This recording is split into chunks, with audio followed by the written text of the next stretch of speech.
Wang Mang and his economic reforms. By Homer H. Dubs. Duke University. Wang Mang was one of the cleverest molders of educated public opinion that China has ever had. By his manipulations of that opinion he was able to take advantage of the fact that 3 successive emperors had no living sons to succeed them. I.e. thus made himself emperor. 9. Thereupon he inaugurated certain economic reforms, which, combined with a series of natural calamities and misgovernment, brought about banditry, rebellion, and his own death. I.e. has been praised as one of the greatest statesmen China has ever produced, a socialist who was ahead of his time and who failed merely because he lacked the modern facilities for government check and controls. Marxists have lauded him as the world's first revolutionist. My own study of the documents, however, has convinced me that Wang really cared little or nothing for the interests of the people. He ruthlessly sacrificed them in furthering his own ends. The credit for his remarkable reforms must be given to the Confucian literati who first propounded these conceptions and inserted them as pious frauds into the Confucian writings. These reforms did not actually improve the economic position of any class. Wang Mang's motive in making them was merely his allegiance to the Confucian ideal of imitating ancient practices, coupled with his unparalleled success in thereby influencing public opinion. These conclusions will appear upon a detailed consideration of his deeds and reforms. Before taking up this theme, it is well to consider the source for our information about Wang Mang, since it has been said that this account is prejudiced. The only extensive source for the history of his time is Pan in the reign of Emperor Cheng, ca 32-18 HC. Pan Ku's clan had for a time been very close to the throne, enjoying an eminence that was said to have shaken the empire to about 1 NC. However, Pan Liu's grandfather had been compelled by Wang Mango's associates to retire from official life 3. Hence the Pan clan was not in sympathy with Wang Mang, although it took no part in the rebellions against him. Pan Iu was, moreover, a loyal adherent of the later Han dynasty. He was highly honored by and intimate with the second and third emperors of that dynasty, for he thus had ample motives to be prejudiced against Wang Mang. There is, however, little or no evidence that he actually distorted his history because of any such prejudice.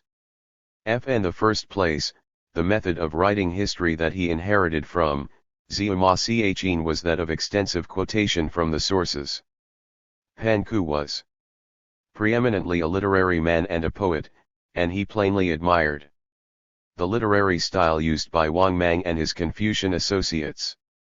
He consequently quotes long passages from their memorials and edicts. His history contains many quotations from the primary sources, which are cleverly woven into a connected account.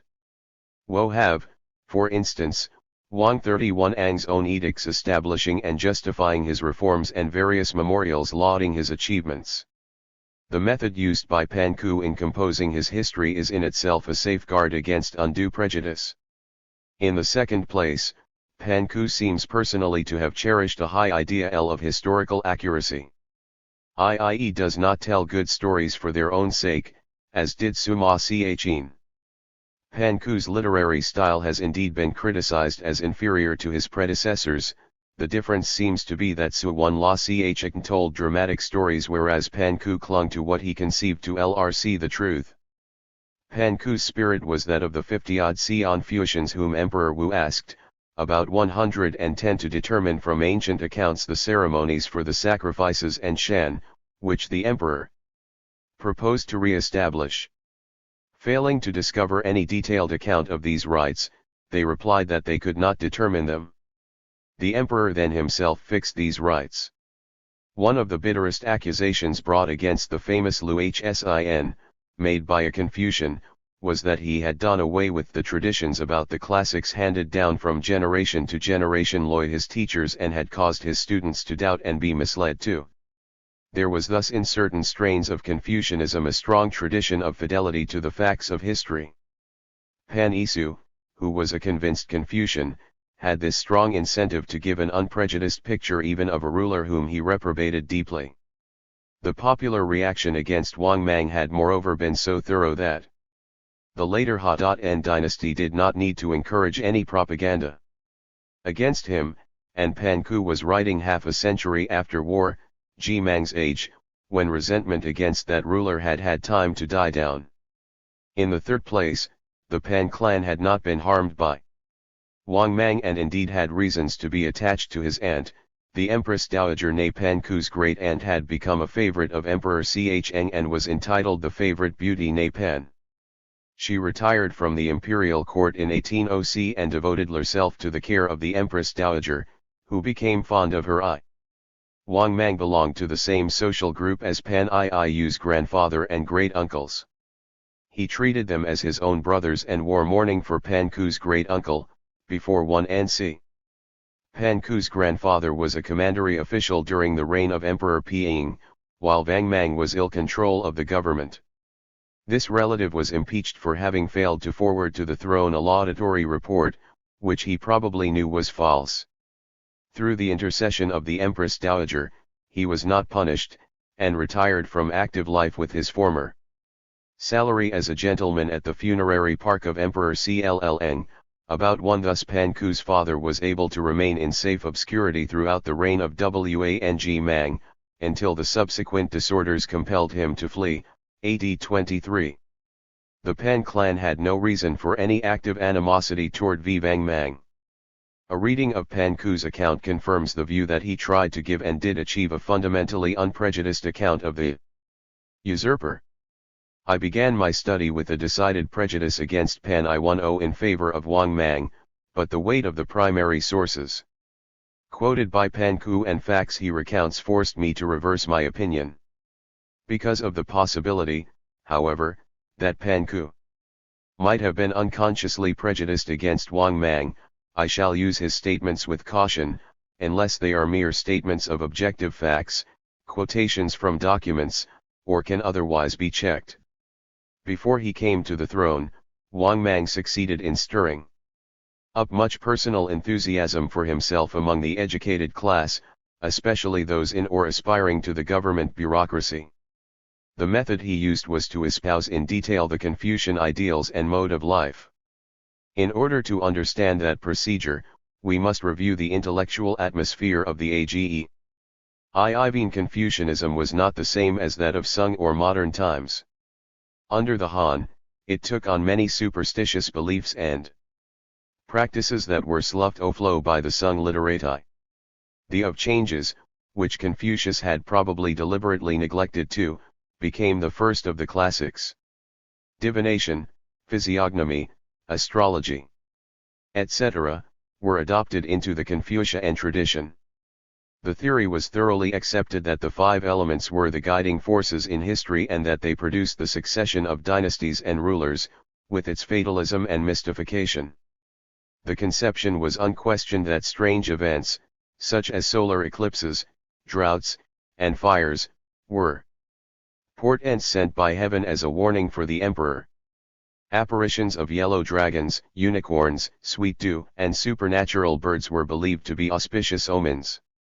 The famous Tung Chung Shu, who wrote the theology of Han Confucianism, is said to have obtained and stopped rain by opening or closing the or yin, south or north, gates of the city. He was Ilsia Ho Shen, whose interpretation of the Bu/I7, OF became a tradition of such importance that a special erudite was established to teach it, distinguished himself by predicting, from the state of the weather, Ho Kuang's plot against the emperor, Lu Ho Wan. Thus superstition was rife in Han Confucianism. A few adherents tended to react against this prolific superstition and to turn toward a more austere Glikfei tendency that later showed itself in the writings of Wang Cheng too. The Pan clan belonged to this Pan Ku, although he found portents obscure and impenetrable in foretelling the future one, accepted the many portents recounted in the Confucian classics. Thus even the most intellectual of Han Confucians were not entirely free from superstition. Elon Confucianism, in accordance with the teachings of Sun Tzu, was an authoritarian legalism, with the classics as its sacred canon. The particular works included in the classics were determined by imperial edict or by the government bureau in charge of education. Books might be added to this canon, about 51 BC. Emperor Xuan had added to the previously authoritative Lu Hsi and discovered the 7th Soklwan and the Zhou in the imperial private library, and had them and other lost chapters of the classics added to the canon by Wang Mang. The teaching authoritative for Han Confucianism was moreover no more confined to the classics than Christian authority has been confined to the Bible. Han Confucianism added to the classics the traditional interpretations of the schools, just as Christians have added to the Bible the creeds and the fathers. Emperor Ilsean, in 5b51 BC, held a council of learned Confucians in the Shi-Ch2 pavilion, which fixed the authoritative interpretation of the classics. A second council was held by Emperor Chang in a thorough Confucian education in the time of Wang Mang included not only the classics themselves, but also the books and traditions about the classics, many of which were pious forgeries, such as the lost chapters of the Bully of History 1, and such works as the T.S. Laco Acts etc. These and other books were carefully studied, for Confucianism had become the official religion. A detailed knowledge of the Confucian classics and traditions was necessary to pass the civil service examinations, themselves at least for people who were not especially well born, almost the only means of entrance into government service, the sole respectable profession open to an educated man, besides teaching. These books and traditions were taught at the Imperial University, located near the capital. Its graduates filled the lower official positions. Both the government schools in villages and commanderaks, many of which were established by Wang Mang, the Imperial University, and the private schools maintained by outstanding Confucians, responded to the demand for the education necessary for government service. The result was a comparatively large body of educated men, almost all of whom were Confucians. These persons were permitted to present petitions at the gates of the imperial palace and did so whenever they felt the government needed advice. Their memorials, together with those of provincial official, who expressed the public opinion of the empire, were powerful in shaping government policies. Beginning with Emperor Cao, 02-190 BC. 3. China had gradually become more and more Confucian, until under Emperor Yuan, 48-53 BC. 1. Confucianism became the professed and unqualified faith of the emperor himself. Thereafter, no one but Confucians could hold office. There had also been a gradual adoption of Confucian practices in the government. That faith stood for the imitation of the ancient sages and of their actions. No Chinese government, however, had yet dared to adopt all of the many government institutions, policies, and titles that these sages were represented in Confucian tradition as practicing. In particular, the which contains the most detailed account of the supposedly ancient government practices, was not adopted as authoritative before the time of Wang Mang. Wang Mang was a first cousin of Emperor Cheng, a nephew of the emperor's mother. In accordance with the Confucian doctrine that a person should favor his relatives, Emperor Cheng gave the rule into the hands of his mother's eldest brother and ennobled all 6 of his living maternal uncles. Wang Mang's own family alone received no noble title, for his father was dead. His uncles and cousins became prodigal and extravagant, displaying their wealth in their carriages, horses, entertainments, and women. Wang Mang alone was comparatively poor. His driving ambition carried him to the extreme of self-restraint and frugality. He was an ardent Confucian. He devoted himself assiduously to study and even wore robes like those of the Confucian scholars. He practiced the Confucian virtues, he displayed filial piety toward his influential uncles, cultivated the friendship of eminent and talented persons, and cared for an orphan nephew and a widowed sister-in-law. He took special care that all his conduct should be in accord with the Confucian rules of proper conduct and etiquette. He was probably sincere in thus attempting to live by Confucian principles, but that procedure lost her nothing. The Wang clan was so extravagant and unrestrained in its actions that attention was naturally drawn to this one member of the clan who showed himself temperate, frugal, and scholarly. The result was that he too was ennobled, 16 BC. 1. He, however, distributed his wealth among his guests and continued to be frugal. He even refused to take a concubine when he could afford one. I.e. made his wife dress in humble garments. By intrigue, he supplanted a cousin and was given control of the government after the death of his fourth paternal uncle, Nov 28, 8 BC. The practice of the Confucian virtues raised him from the position of a poor orphan to the most powerful official in the state. 4.5 months later, April 17, 7 BC, Emperor Cheng died, and two new clans came to the imperial court as the relatives of Emperor Ai's mother. Wang Mang was finally sent from the court, summer, 5 BC, only to be recalled and again put in supreme power when Emperor Ai died without an heir, August 15, 1 BC. A child was put upon the throne, Emperor Piang. After Wang Mang had exiled or executed his enemies and rivals, he sought to consolidate his position by obtaining popular support and higher honors for himself.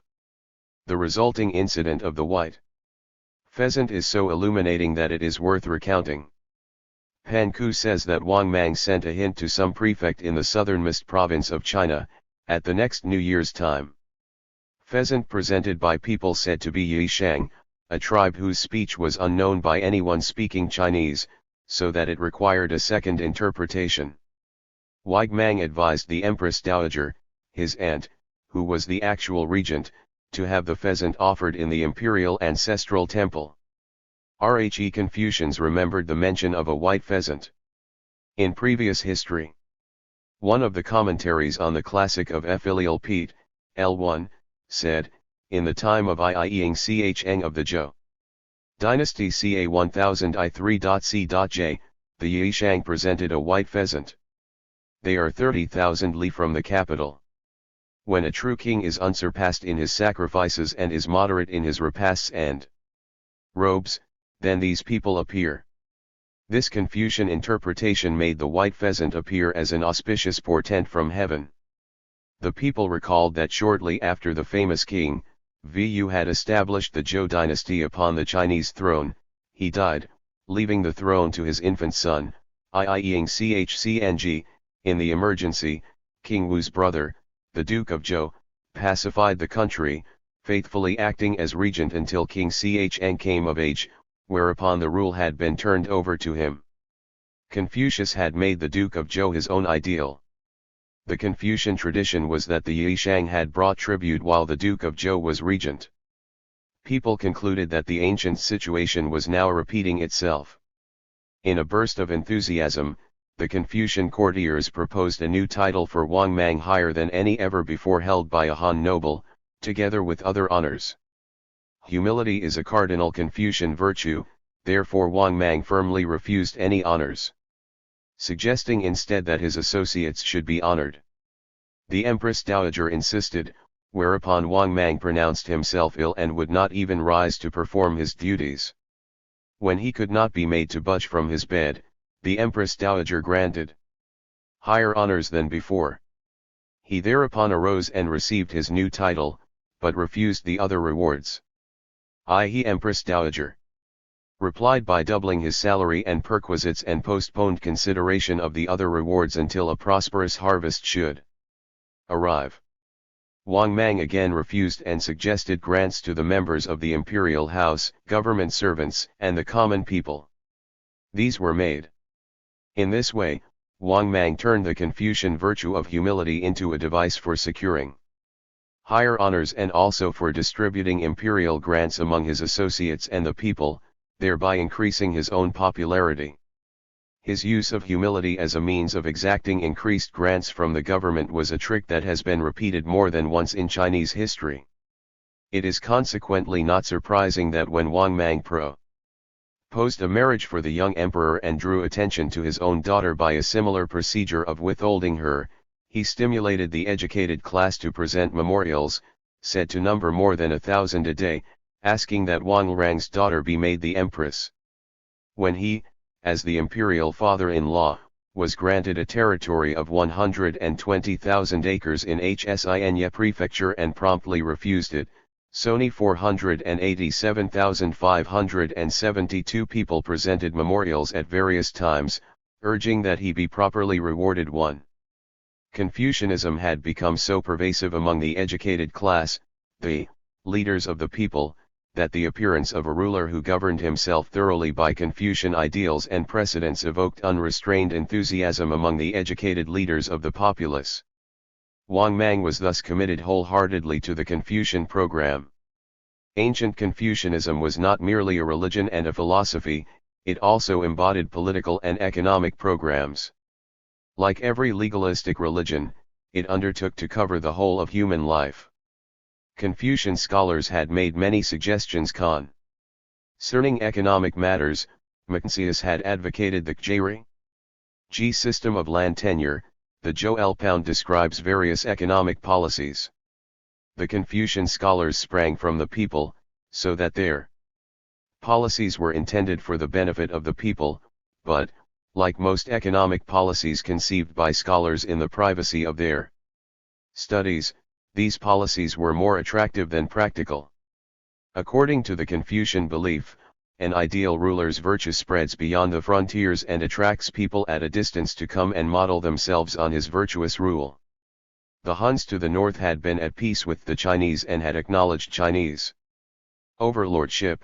Wang Mang sent large presents to their emperor, and induced him to change his polysyllabic personal name to a monosyllabic one, following Chinese custom too. Some tribesmen from the Malay Peninsula in the south were induced to present a live rhinoceros to the Chinese court, spring of AD 2, and Japanese savage chieftains from the east were similarly persuaded to come to court, acknowledge Chinese overlordship, and receive presents. 3.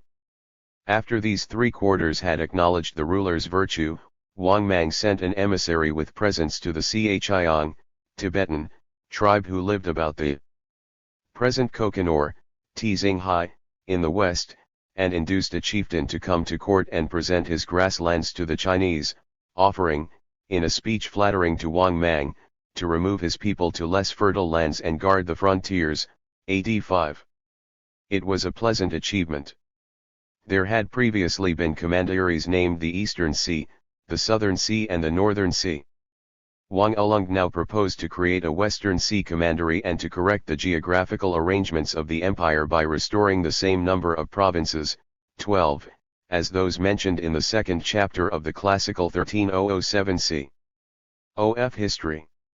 He would rearrange boundaries to correspond to the original ones in that canonical book. Confucius had stressed the rectification of terms 1, by which was originally meant the ethical practice of calling actions by their proper names. All through his reign, Wang Ulung continued to change again and again the names of localities and office, endeavoring to secure the proper canonical or auspicious name for each. In some instances, names were changed so frequently that officials could not remember them, and the old names had to be attached to the new ones in imperial orders. Government business was hindered. Confucius' ethical principle had been turned into the magical one of securing lucky names. When Kokonor had been accepted, Chinese settlers found it unattractive and would not move there. Wang Mang solved that problem quickly. 50 laws were added to the code, and violators were exiled to Kokonor. Thousands and 10,000s of people were transported to this inhospitable terrain too. Wang Mang would not allow the welfare of the people to interfere with his glory. The Chiang had not expected such a mass immigration, and attacked the new settlers. AD 7, 3, Ivaig. Mang had to put the rebels down by military force. He increased the harshness of the laws and exiled thousands of peasants to a barren region in order to glorify himself. On February 3, AD 6, the young Emperor Piang died before attaining his majority and without appointing an heir. Wang Mang selected the youngest of the deceased emperor's nearest relatives as the new emperor. Among Confucians there had however been popular a cyclical theory of history, according to which one period and dynasty succeeded another. The death of 3 Han emperors in succession, each without a natural heir, had convinced many intelligent people that the period allotted to the Han dynasty had ended. These people, partly in sincerity and partly for personal advantage, reported to the throne various portents, which they interpreted as proofs that Wang Mang ought to take the throne. We do not know whether he inspired these portents, but certain ones so disarranged his measures, especially in his last brief year period as regent, as to preclude such a possibility at least in the case of these crucial portents. It seems safe to conclude that the majority of these portents were spontaneous on the part of those who reported them, although they knew that such portents would be welcomed by Wang Lang. He controlled the government with a firm hand. The Loyalist party, headed by his great-aunt, the Empress Dowager, then the regent, could do nothing effective to curb the popular movement, as long as he would not act. He was ambitious. Would he stop with his position as a second Duke of Zhou, or would he seize the throne? In order to placate him, the portents, however, continued to be reported. The Confucian theory of history, portents from the people, the weakness of the opposition, and his own ambition all combined to tempt Wang Mang. After a widespread rebellion had been put down, there finally came a portent, supposedly from the founder of the Han dynasty, which transmitted the rule to Wang Mang. He accepted it, and, on January 10, AD 9, took the throne as actual emperor. We shall now consider Wang Lang's monetary reforms. When he became acting emperor, i.e., regent, February, AD 6, 1, instead of merely the highest official in the government, people naturally expected Confucian reforms to be inaugurated. A tradition had been preserved that in Zhou times there had been 2 denominations of bronze coins, not merely one, as in Elan times, and that the larger coins had been proportionately lighter, for the convenience of travelers too. His tradition made a varied coinage a Confucian practice, since a cardinal Confucian principle was the imitation of the ancient sages. Wang Mang accordingly coined 4 denominations of bronze coins, with the values of 1, 50, 500, and 5,000 cash. The first 2 denominations were round cash, the latter 2 were in the form of knives, an ancient form of money. The 50 cash coins had only as much metal per cash as the 1 cash coins, and the others were probably proportionately lighter. The largest were washed with gold, so that there was much profit in this coinage. In its earlier years, the Yuan dynasty had experimented with depreciating the coinage, but for the last century and a quarter there had been no change in the weight of coins, so that the evil effects of this depreciation were not recognized at first. One result was a great increase in counterfeiting. In addition, Wang Mang nationalized all gold, that is, he permitted only vassal kings to possess actual gold. Other nobles and people were required to transport it to the emperor's private treasury, where they were to be given its value in bronze cash. Pan Ku says that they were not given its full value. Possibly they were paid in lightweight coins of high denominations. Thus Wang Mang made much profit out of manipulating coinage and gold. When, in AN 9, Wang Fang became titular emperor and established his own dynasty, he had to do away with the knife coins, because the Chinese word for knife 77 forms part of the word Lu Jie, the surname of the Han dynasty. Since a change in currency was therefore necessary for magical reasons, he changed the whole coinage, adding other denominations to make 28 in all. 16 of these were of bronze, the others, in gold, silver, tortoise shells, and cowries, were not coined. In practice, this legislation amounted to fixing a price for these 4 articles. The purpose of the bronze coinage was undoubtedly to make a profit for the government. We are informed of the weight and value of each denomination are. The lightweight 50 cash pieces were retained, while the heavy 1 cash pieces were replaced by new cash weighing only 1/5 of what the former 1 cash Pieces did. The higher denominations were in the shape of trousers cash or spade money. The weights of these bronze coins were so arranged that the 1 cash pieces contained proportionately the largest amount of metal, each higher denomination containing proportionately less metal, until the highest denomination, that of 1,000 cash, contained only 0.024 as much metal per cash as the 1 cash pieces. This coinage was thus an issue of metal fiat money. People who had previously used the heavy 1 cash pieces would hardly give them up to the government in exchange for the new light coins.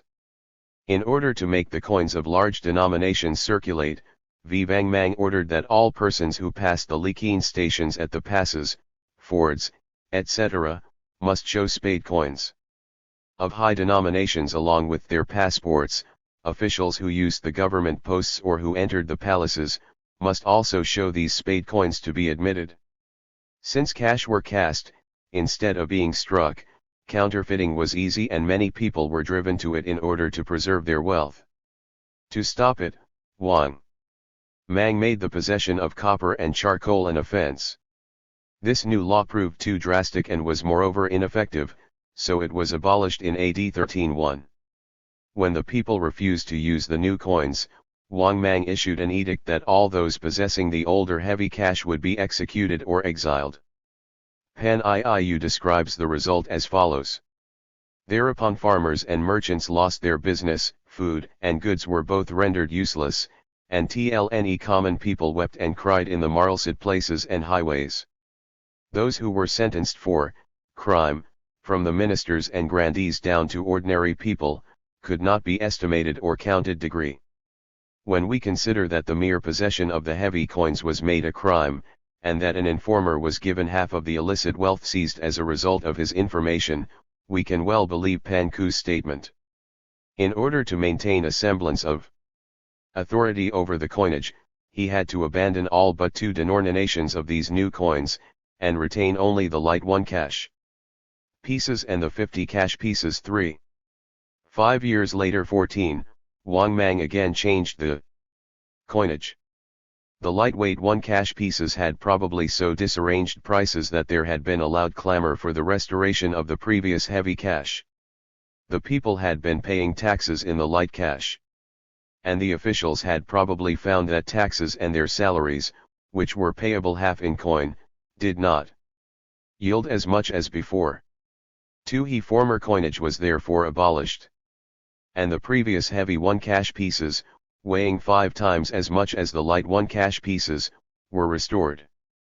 The light 1 cash coins were not exchanged for the new heavy cash, they were merely dropped. The 1 cash pieces in circulation were thus demonetized.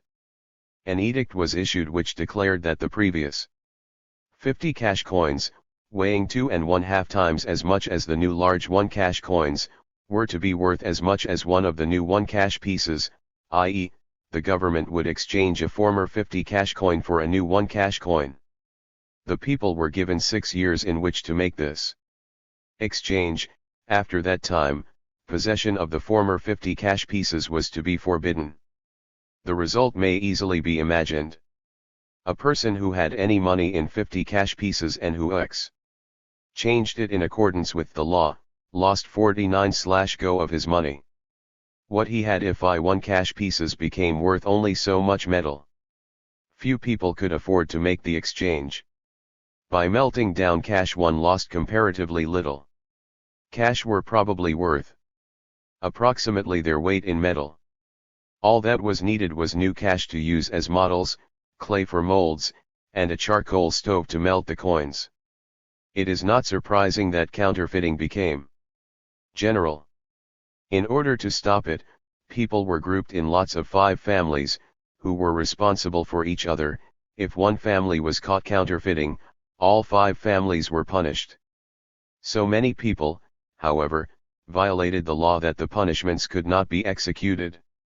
Wang Mang had to lighten the punishment for counterfeiting to enslavement of the counterfeiter to the government, together with his wife and children, and those in his group of 5 families. These unfortunates were transported to the mint at the capital to work out their sentences. Pan Ku says that 6 or 7 out of every 10 died from the hardships and tinfering. There were also coined new 25 cash pieces, in the shape of trousers cash or spade money, which contained 1/5 as much metal per cash as the new 1 cash pieces. Thus the former principle was continued, of profiting by coining lightweight pieces of high denominations. Lightweight coins of high value would be a boon to anyone who must transport money, if their value could be maintained. But there is no evidence that the government did anything to maintain their value. The fact that the coins of high denominations in the second coinage were dropped and that the coins of high value in the third coinage were only 25 cash pieces, instead of 50 cash pieces as in the first coinage, would seem to indicate that the value of these coins was not maintained and that they depreciated in usage. We can only infer the precise economic effects upon Chinese society of Wang Mang's 3 changes in coinage and his nationalization of gold. The latter decree probably succeeded in mulcting the wealthy, especially the nobility, who were the only persons likely to have possessed much gold. They needed gold for their yearly contribution to the throne. 1. Since Wang Mang allowed the highest nobles, the vassal kings, to retain their gold, he did not take gold completely out of circulation, and the enactment of AD 9, which made gold one of the articles of currency, rescinded the prohibition against possessing gold.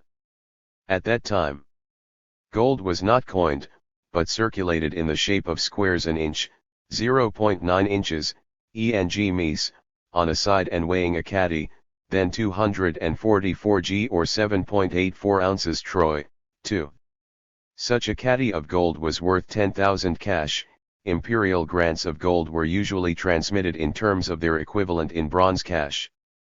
10 catties of gold was the value of the property belonging to a medial family. By exchanging depreciated gilded bronze knife money for actual gold, Wang Mang could deprive his nobles of much of their wealth.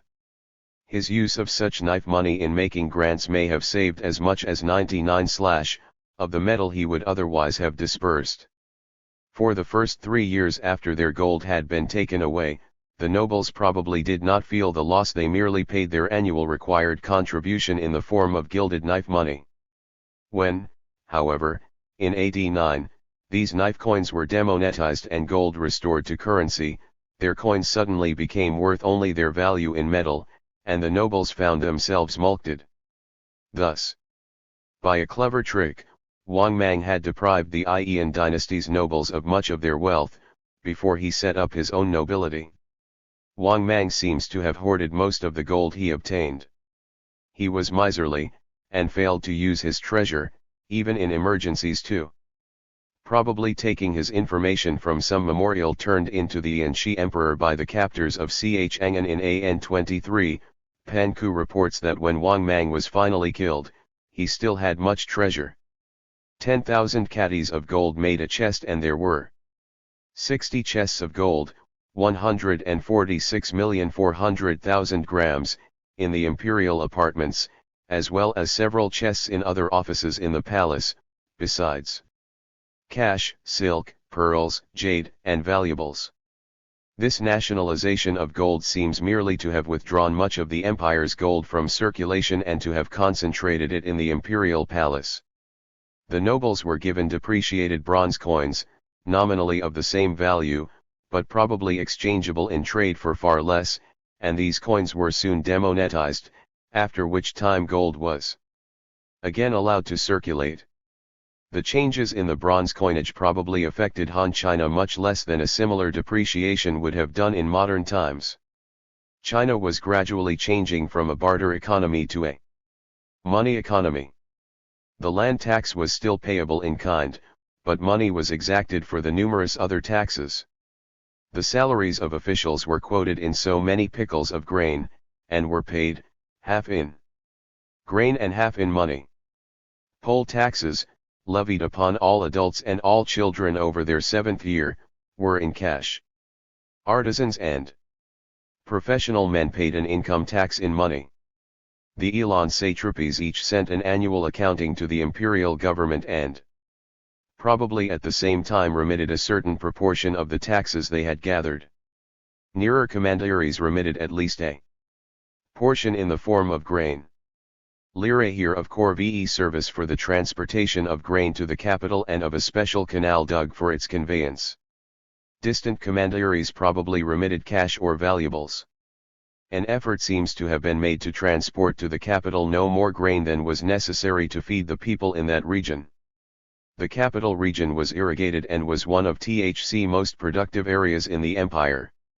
Hence taxes could largely be remitted in money, which was used to purchase grain in the capital area. Each city had its marketplace, or bazaar, the capital had too.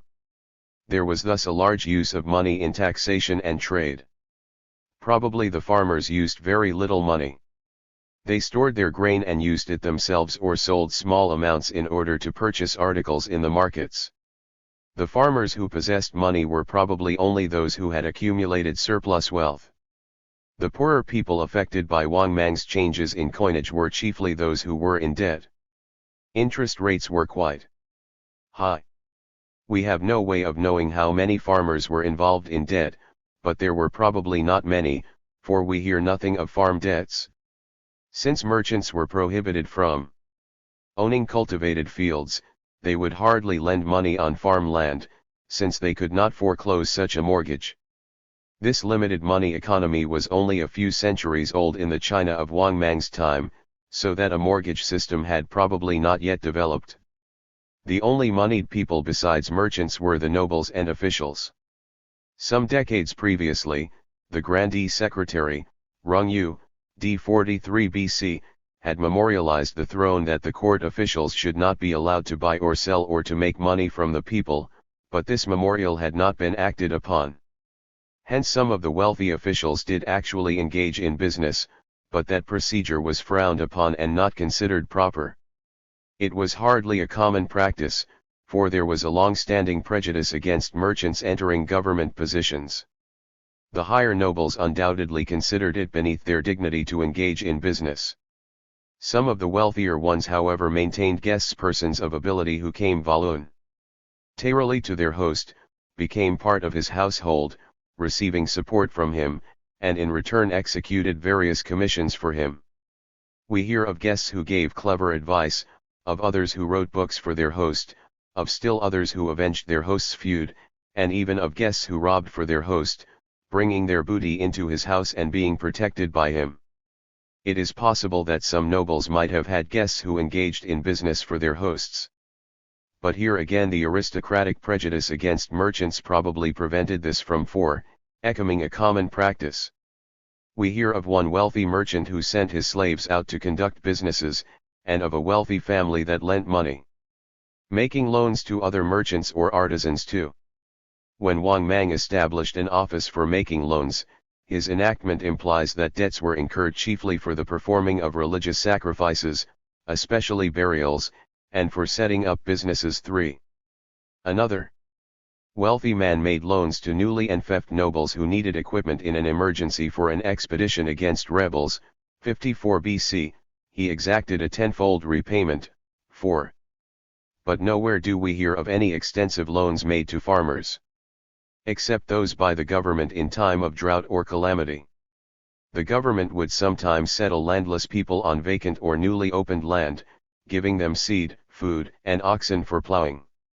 They were expected to repay these debts, but this provision was frequently waived by an imperial act of grace.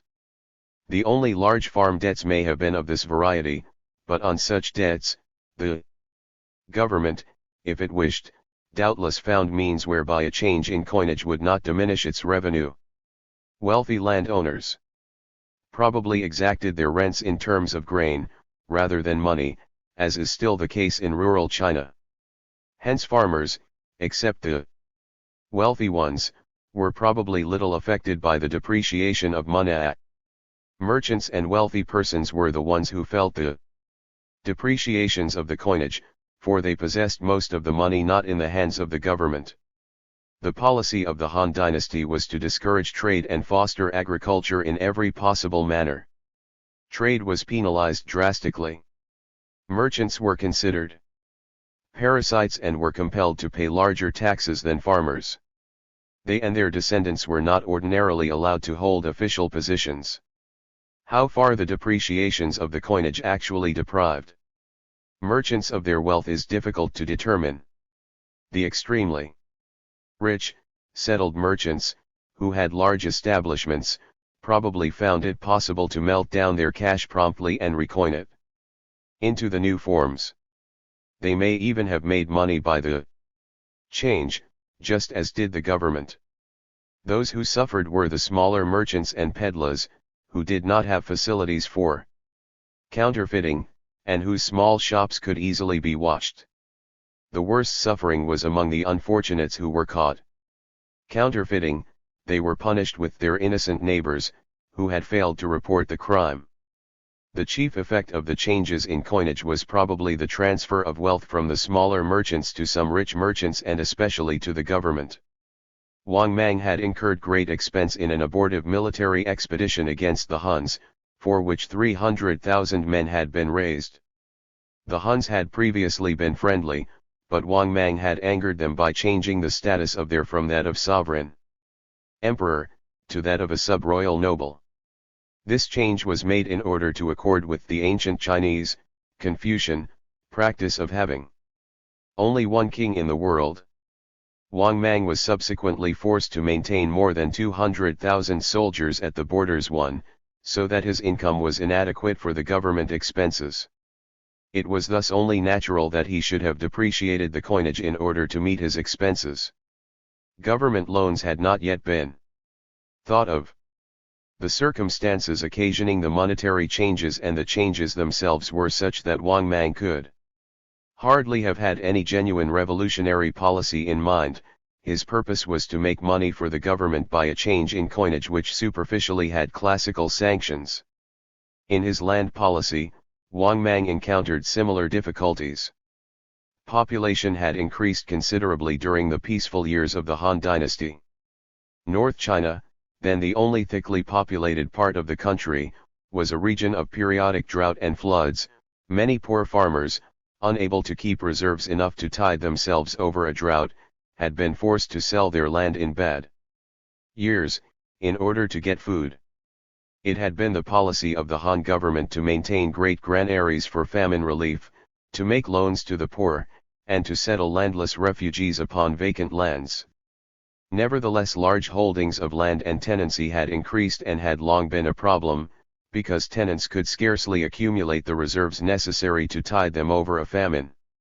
A famine year inevitably produced great hordes of vagrants, who died on the roads and thronged into regions where there was food. Since the government levied poll taxes upon adults and children, besides the land tax, this vagrancy meant not only human suffering but also a great loss of income. In the year that he took the throne, AV 9, Wang Mang reformed the tenure of land by establishing the Chiig 4 system 1. This system seems to have first been advocated by Mencius. Confucian tradition said that it had been universal in Zhou times, recently. However, this statement has been vigorously denied. According to this system, an area of 1 li or 1.350 feet square, ENG ms. 2, was divided into 9 equal squares. One of the outer squares, containing 100 mao or about acres, was given to each of 8 families to cultivate for its own use. Each family also cultivated 1/9 of the central square, /2 acre, the produce of which was be paid to the government in lieu of taxes. The remaining 1/9 of the central square was reserved for houses and buildings. Thus the farmer paid only 1/10 of his produce to the government, and paid it in kind, not in money. This system looks excellent on paper, but its practical difficulties make doubtful its use over any large area without changes. Land cannot be divided into exact squares. Streams, hills, and roads interfere with the schematic division. 5 acres could not support a family except on the best soil. Pan Iiu, in describing this system 1, says that 2 or 3 times as much land of the poorer varieties was necessary for a family.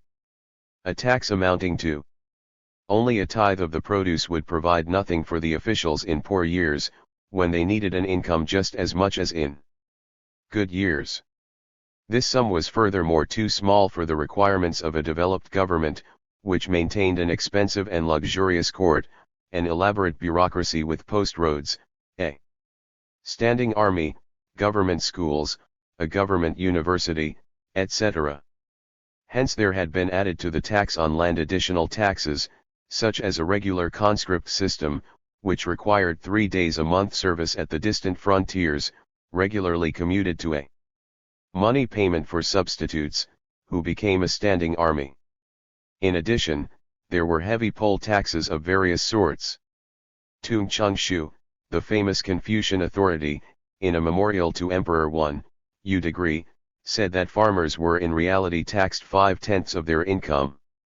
In Han times, money had come to be the usual medium of exchange, so that the payment of all taxes in kind was a special boon granted by the throne to farmers only on special occasions, when grain was extraordinarily low in price.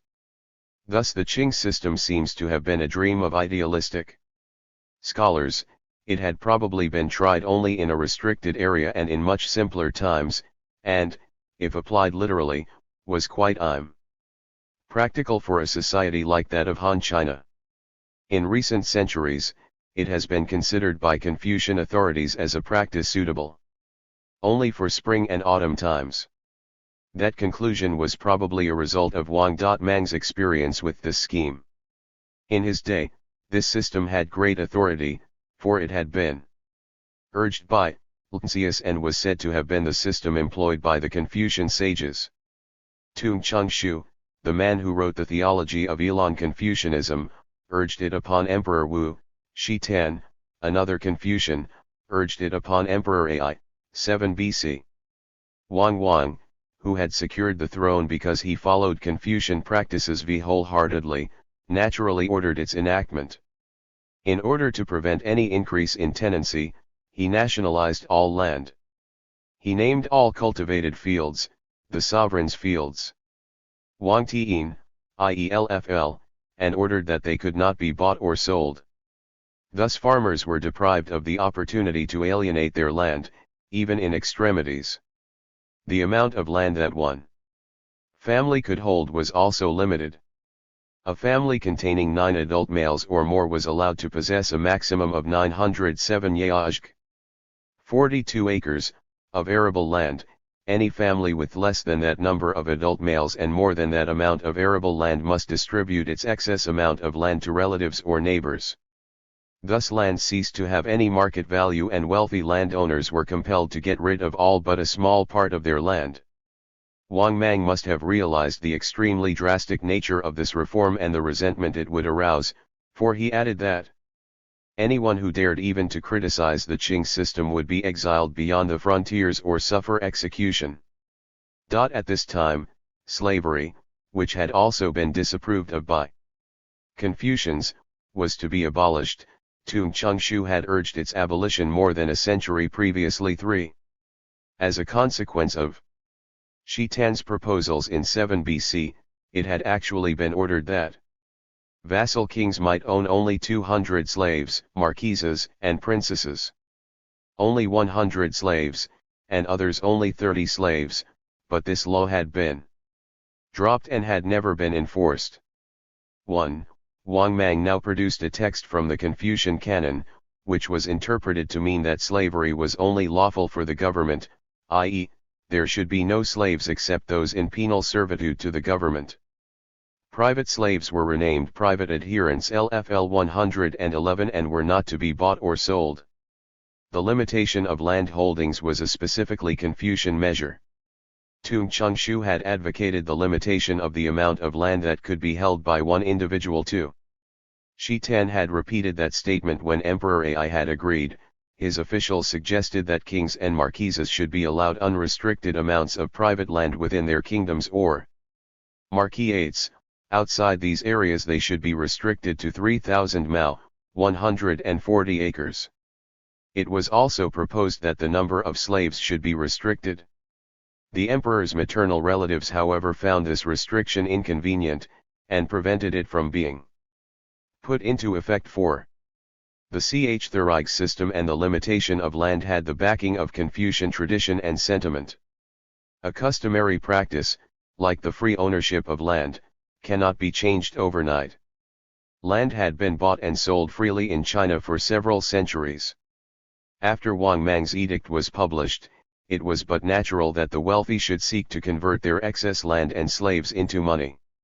We may thus believe Pan Ku when he says, "Those who were sentenced and suffered punishment for buying or selling fields or residences, male or female slaves, or for casting cash, from the nobles, ministers, and grandees down to the ordinary common people, could not be." It is not surprising that 2 years later the prohibition against buying or selling land or slaves was rescinded too. If that had not been done, rebellion would have come sooner. In AD 17, a tax of 3,600 cash per slave was levied upon all slave owners, including nobles, but the intent of the measure was not to eliminate slavery. It was a temporary expedient, because Wang Mang needed money badly. Since noble households depended upon slaves for domestic service, this law bore chiefly upon the wealthy nobles. In the abolition of slavery and the restriction of land holdings, Wang Mang undoubtedly hit upon a measure that would have benefited society, but these reforms were all rescinded within 2 years. Someone was evidently able to bring enough pressure to bear upon him so that he had to revoke his reform enactment. We are not told who was affected by these reforms, and shall again be compelled to resort to inference. No large part of the population in China has ever been enslaved. Except for one brief interval in later times, slavery has never been used for agricultural work. Skilled artisans, who are able to make money by plying their trades, tend to become freemen.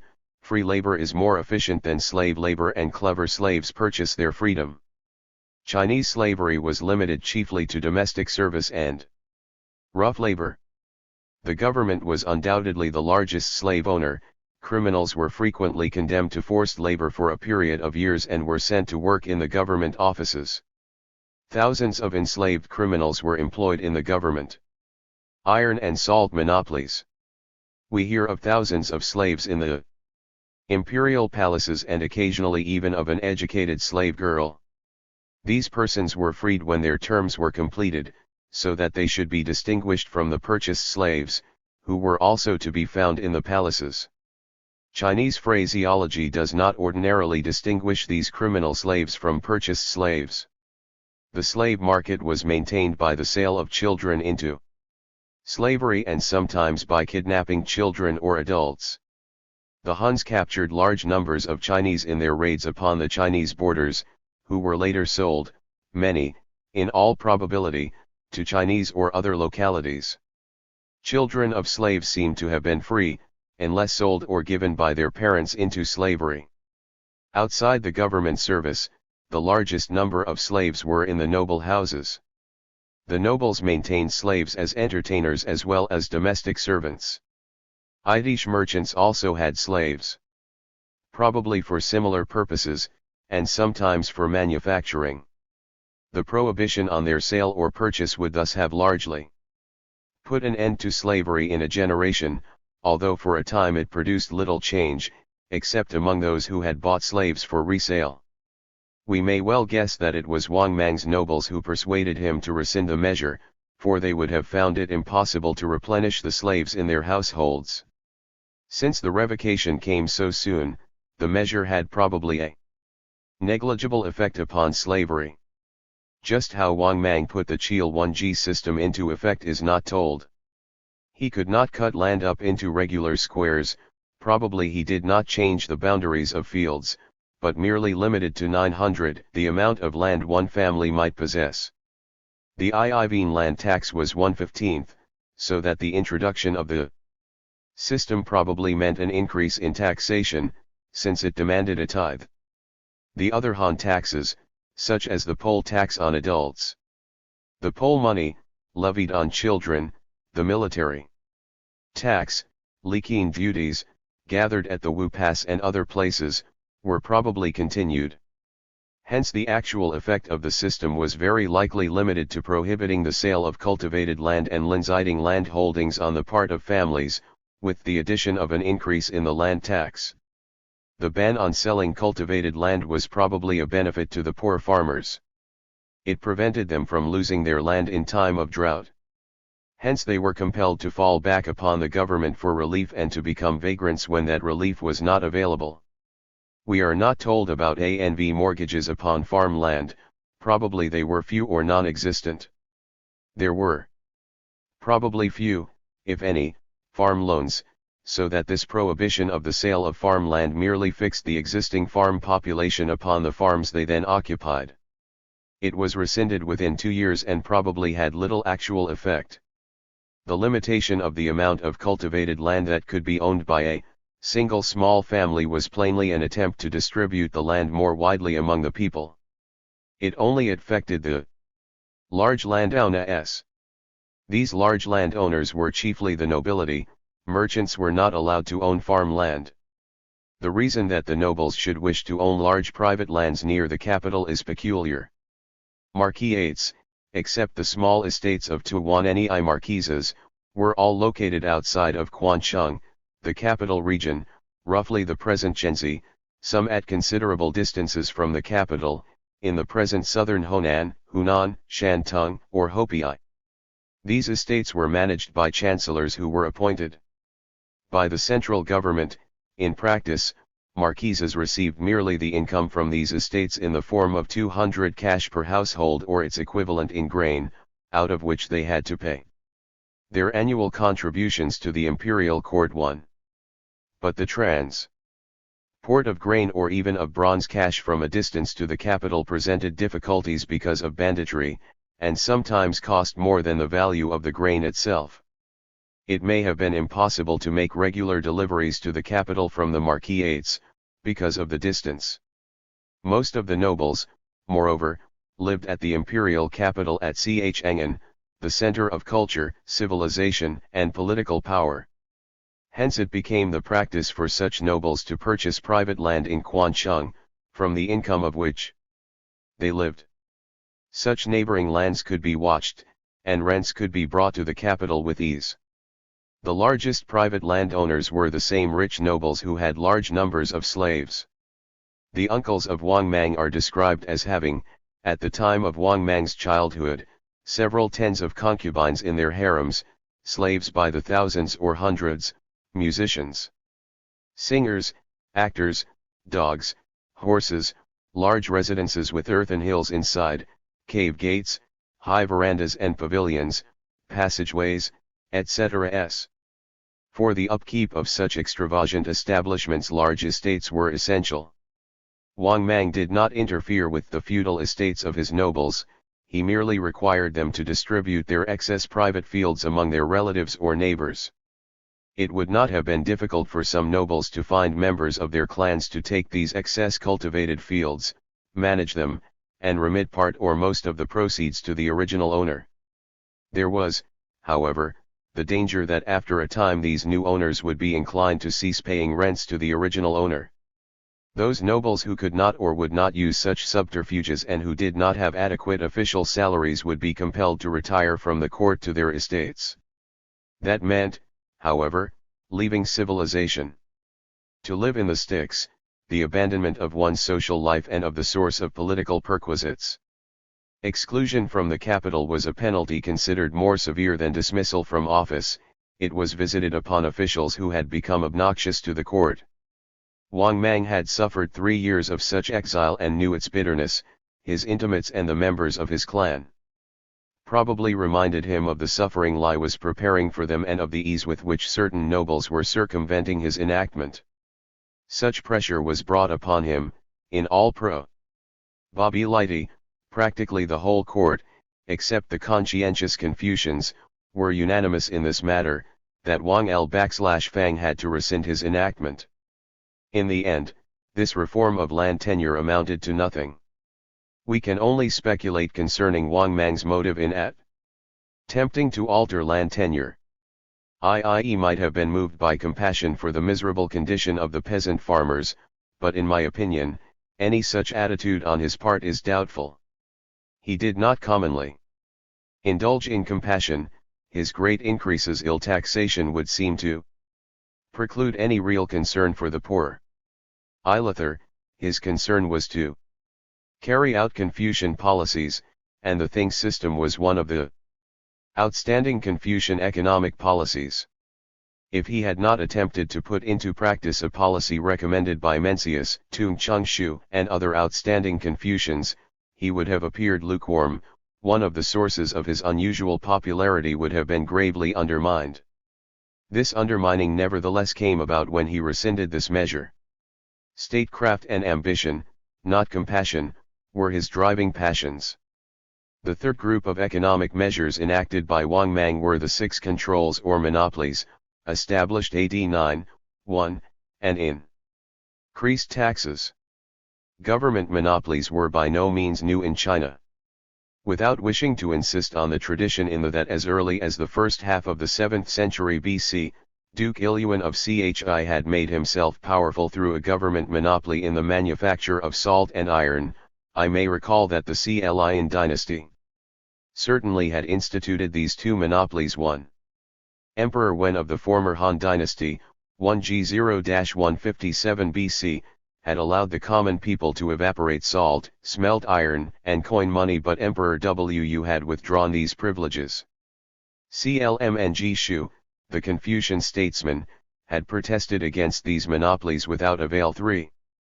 In the famous discussion of 81, when the economic policies of the government were reviewed, the Confucian literati had likewise protested against these monopolies. In 44 BC, Emperor Yuan, who was trying to be a good Confucian, had abolished them, but the loss of revenue compelled him to re-establish them 3 years later. 41 Confucianism in general opposed government monopolies, so that they could hardly be said to have been Confucian. Wang Mang, however, found references in Confucian literature to something called controls, or percent, so he changed the name of these monopolies to controls, and continued them as Confucian enactment. I.e. needed money too much to dispense with them. A third monopoly was that in fermented liquors. Originally established by Emperor Ivu in U8 BC, it was abolished in 81 BC, because of popular criticism. The people were then permitted to brew liquors upon payment of a tax. A high official Wang Mang produced texts from which one could infer that a government monopoly of liquor was an ancient institution approved of by Confucius.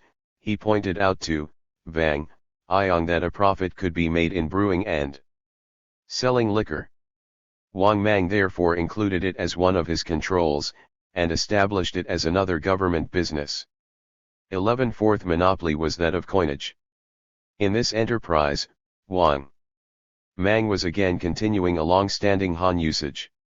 The fifth monopoly was concerned with the products of the mountains and marshes.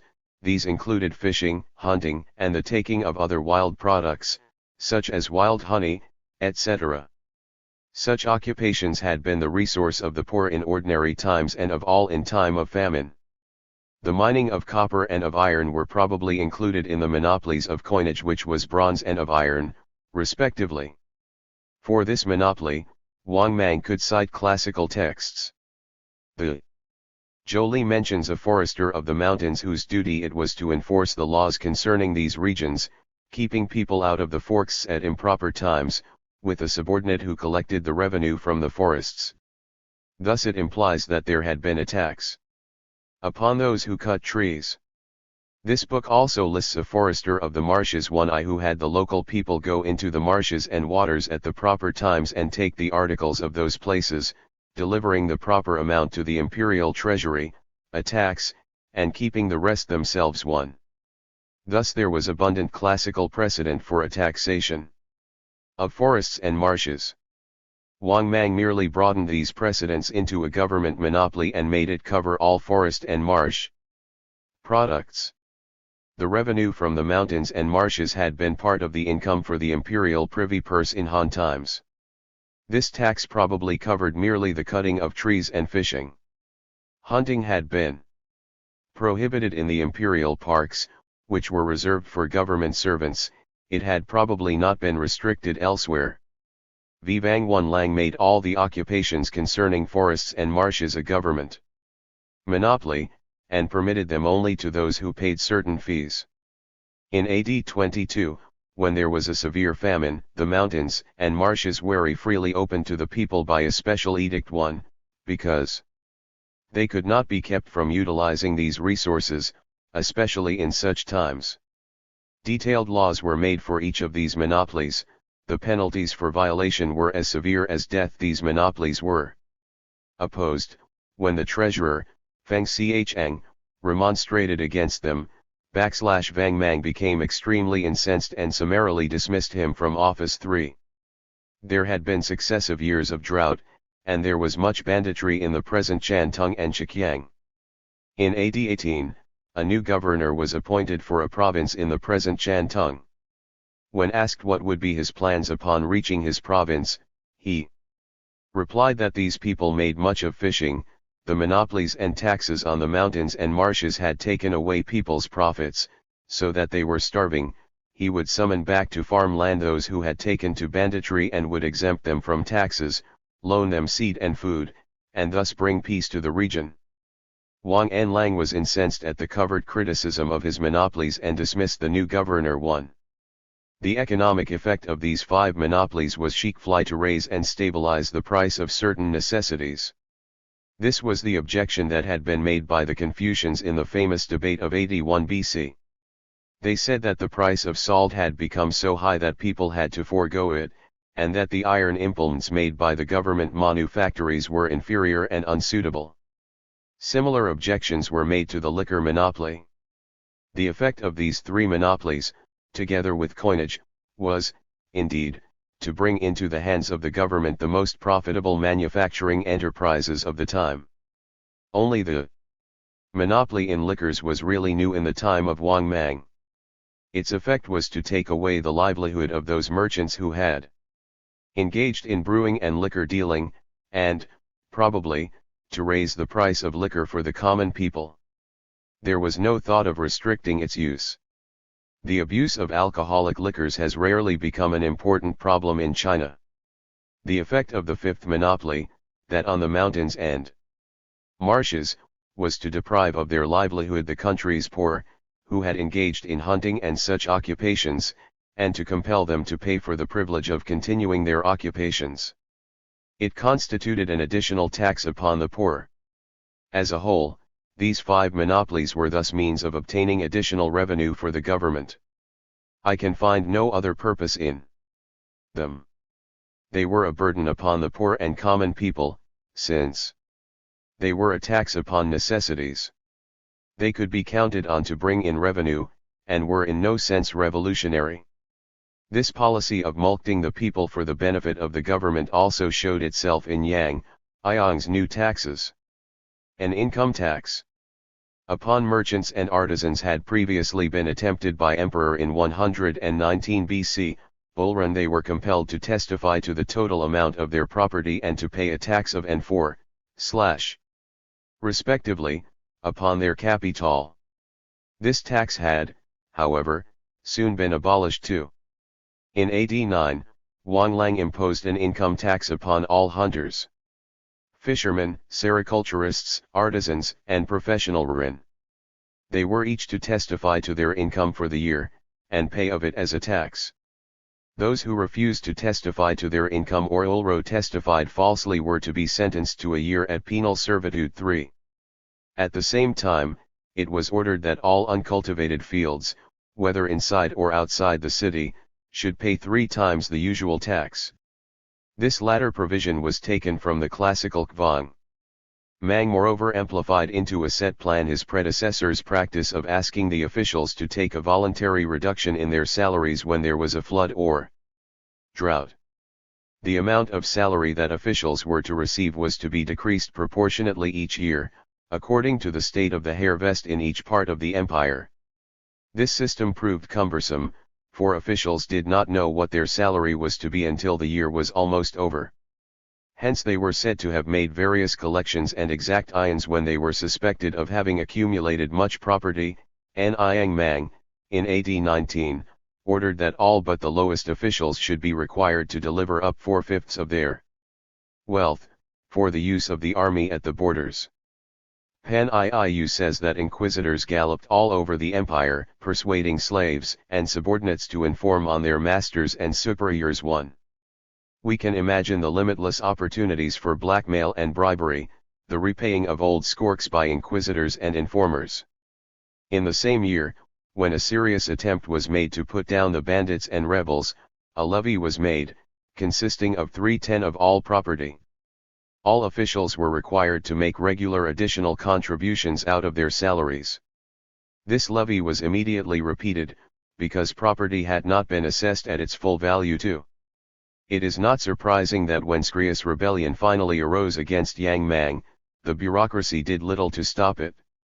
Wang Mang's fiscal policy seems to have been one of exploiting all the sources of revenue he could find, regardless of the effect of his measures upon the empire.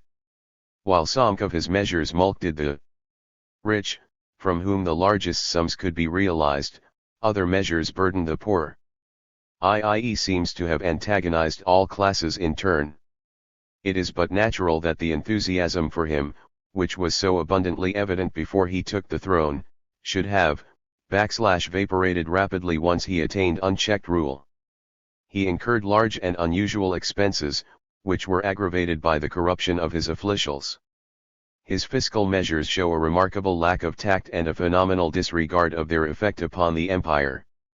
The most interesting of Wang Mang's economic experiments was the sixth of his controls, the equalizations, by which fluctuations of prices were to be prevented and loans were to be made by the government. These measures too had their precedents. 4 centuries earlier, Li Tuuci, a disciple of Confucius' personal follower, Izidi Lizia, became chancellor to L/Larquis when of reigned 424 to 387 13.c, and attempted to equalize the price of grain. In good years, the state of we purchased grain in large or small amounts according to the state of the crop, while in poor years, it sold grain, thus attempting to prevent fluctuations in its price. 1. Unfortunately, we are given no information concerning the success of this policy of speculating in grain, except that it is said to have made the state of Wei wealthy and powerful. This policy was tried again in 54 BC, when Kang Xiaoxiang, the palace assistant grand minister of agriculture under Emperor Xian, built constantly equalizing granaries 1 at 2 Phi. In the border commanderies. These granaries purchased grain when its price was low and sold it when the price was high. Granaries were not built at the imperial capital, probably because irrigation had eliminated bad seasons in that region. These constantly equalizing granaries seem to have become sources of expense rather than of benefit to the people. They were abolished in 44 BC, 10 years after being built, in a fit of imperial economy, when other expensive government projects were also abolished, such as the imperial ateliers for silk and metal manufacture and the government monopolies of salt and iron. Moreover, in 115 BC, Emperor Qiu needed money. Sang Hongyang, an official who had come from a mercantile family, suggested speculation in goods prices differed widely in different parts of the empire. Sang Hongyang had the government purchase goods where they were cheap and transport them to places where they were deal, thus making a profit. Since the government had built roads and set up a system of posts, and since criminals sentenced to penal servitude could be used to supply the necessary labor, the government had an advantage over private traders and could make great profits in this manner. The system also prevented undue fluctuations in prices. When prices rose in one region, goods were brought in from other places. We are not told that this system was abolished. It was complained of in 81 BC, but not abolished. Probably the increasing freedom of intercourse led to an approximate equalization of prices in different regions, so that this method of equalization became unprofitable and gradually ceased to function. At least we hear nothing of it after the reign of Emperor Chao, and one of Wang Mang's edicts seems to deny its operation. 1. Lu Hsin, the discoverer of the Zhou, told Wang Ulung that the Zhou dynasty, according to that classic, had an office for the yamen for money, and this book recounts that in the Zhou period there was an office for the collection of goods unsold in the marketplace of the capital and their storage until people wished to buy them. 3. There was also an office which lent money without interest for a period of 3 months to people who needed it for ancestral sacrifices or for mourning ceremonies, after which time, they paid 10° interest per year. 4. The commentary on the classic told of an institution called THC 5 equalizations to which prices were stabilized, probably for the 5 fundamental commodities. 5. It is impossible to tell whether these measures had ever been actually put into practice. They were very likely the inventions of Confucians who were idealizing the past. When Wang Mang came to the throne in AD 9, he accordingly established offices for lending and for the 5 equalizations. At the imperial capital and at 5 other large cities in the empire, Luoyang, in the present Honan, Hantan, in Hopi, Lintzll, in Shantung, Yuan, or Van, the present Nanyang, and Chcng2, in Zhejiang, there were set up blasters in charge of the 5 equalizations at the markets. 1 pound fee, each with 5 pound siphons for exchange, and 1 assistant for the yamen for money. Storehouses were built for them. In the middle of each quarter, the master at each market was to determine a price for equalization for each of 3 grades of goods, high, middle, and low, without considering the prices at other places. These prices were to apply to the 5 kinds of grains, linen cloth, and silk cloth, thread, and wadding. When any of these goods remained unsold on the market, as they were brought in by farmers, the alms for equalization was to buy them at the market price, so that the people would lose nothing by being compelled to receive a low price. When the price rose above the price for equalization by 1 cash, the office for equalization was to sell its goods at the price for equalization, in order to keep prices from rising. Fluctuations of prices in the market were thus to be prevented. Merchants were not to be allowed to corner goods or fleece the country people, and the farmers were to be assured of a market for their goods. People who needed money for sacrifices or for mourning ceremonies were to have what they needed lent them from the payments of income taxes, without interest for 10 days or 3 months, respectively. Others who needed money for working capital were to be given loans, paying interest at 3% per month. It was an interesting and idealistic experiment. She says that Wang's exposition of these was the earliest conscience statement of the theory of state socialism in the history of social and political thought. Of how far that statement is true may be gauged from the information in this paper. The credit for this experiment should not be given to Wang but to the Confucian author of the passage in the dealing with this matter. Possible to Lu Izan. Even Yang, Fang's edict may have been written for him by Lu Hsin. Rich merchants were selected to operate these offices. Few others would be capable of control. 1. Without great loss, offices essentially intended for speculating in goods and lending money. Panku says that these merchants communicated clear wickedness to various places in the empire and made many false accountings, and that the offices and storehouses for goods were not filled. 1. If they had been tilled, their very presence would have kept prices down without their actually purchasing any goods, until an actual scarcity arose.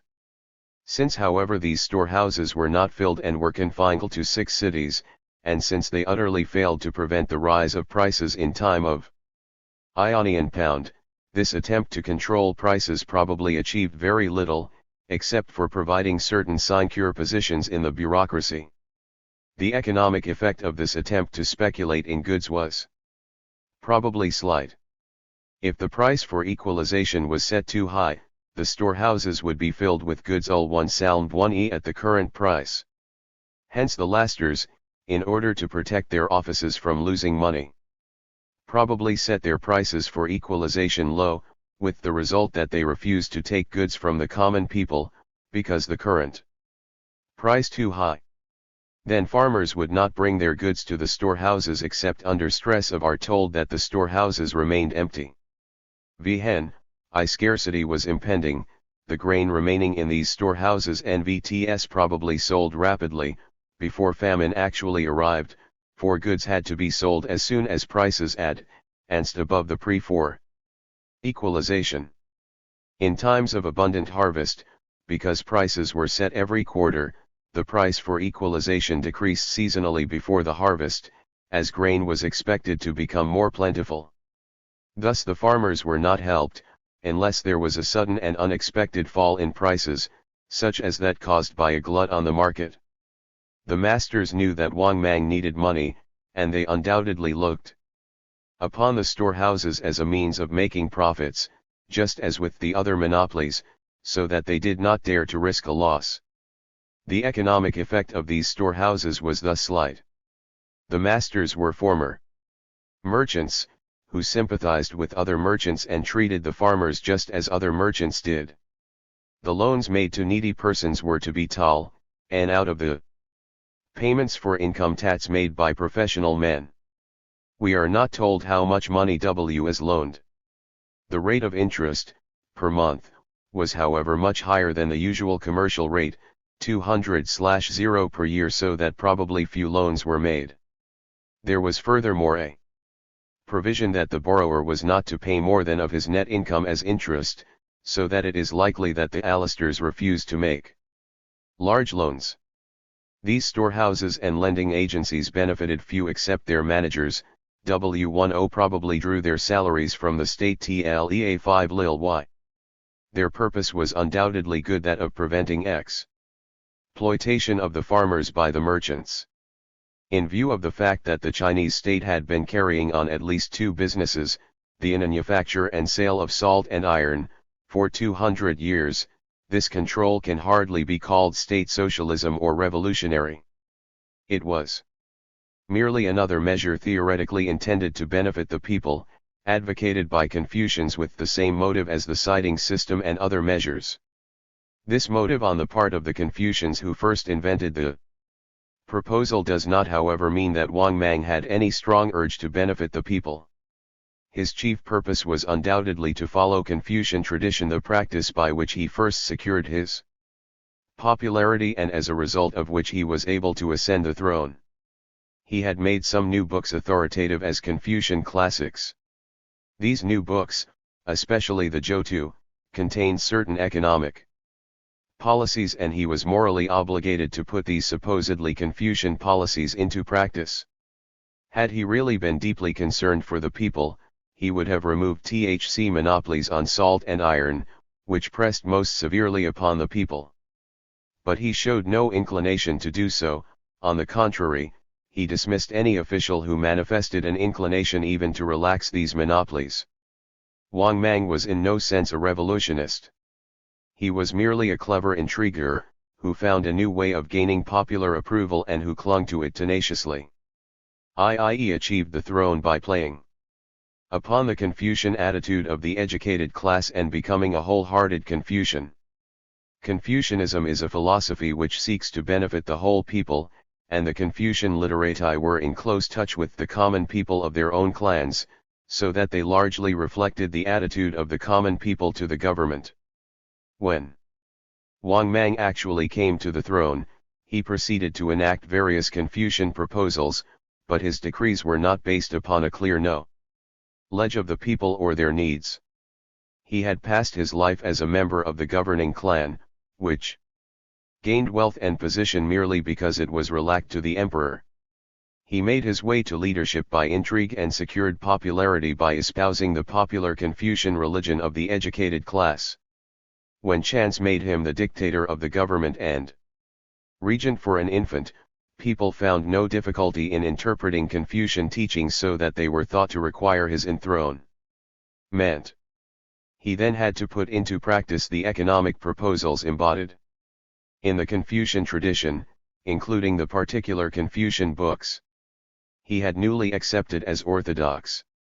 His economic policies proceeded from the Confucian tradition, not from any need of the people. his forced colonization of 1/Okanor and his increased taxation demonstrates his utter callousness to the real needs of the people. His changes in the coinage were a means of mulcting the nobles, merchants, and moneyed class. His nationalization of land, the establishment of the system, the restrictions on large holdings of land and on slaves, proved onerous even to his own relatives and followers.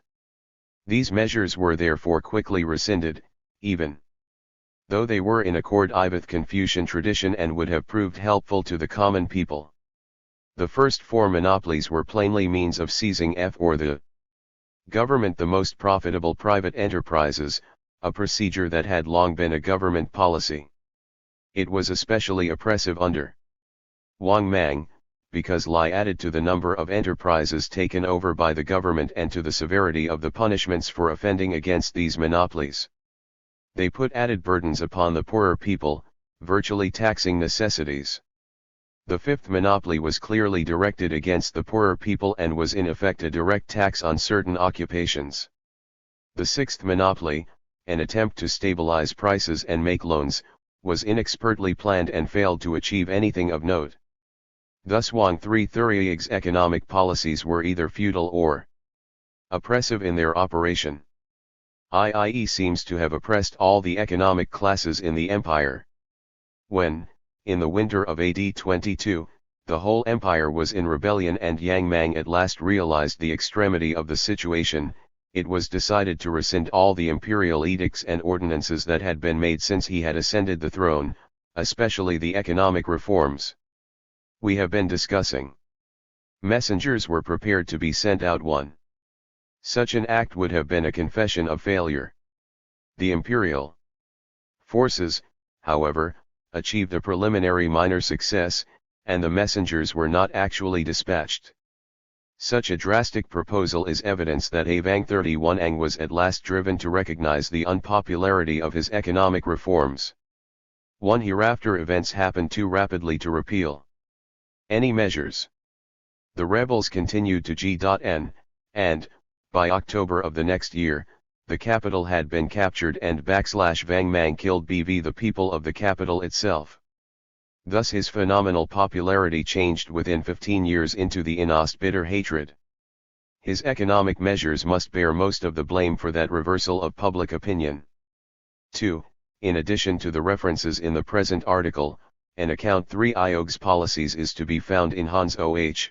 Stank, Wang inaugural dissertation zur Förderung-I, Heims Universität ZRR Berlin, Lu 34, which is not always quite carefully done.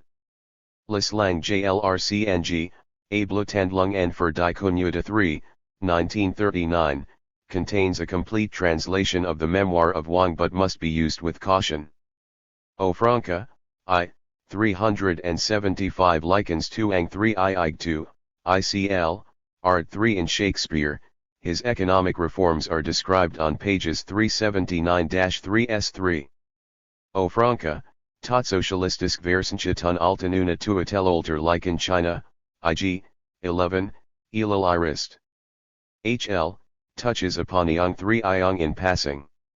An excellent summary of economic matters during the Ban period is to be found in /1. Eberltard, zur Landwirtschaft DCR in 35, 1932-74-105.